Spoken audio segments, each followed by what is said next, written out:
gruppe, som står for potensregler. Hvis vi starter med den første opgave, som lyder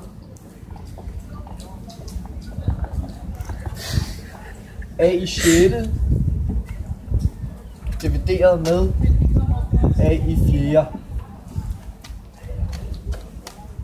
Så står der faktisk A gange A gange A gange A gange A gange A divideret med A gange A gange A gange A. Og så lader vi simpelthen bare nogle af dem gå ud med hinanden, ikke? Så der står 4 her, 4 her.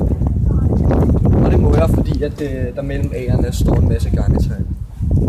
Så det der faktisk står nu, der står 2.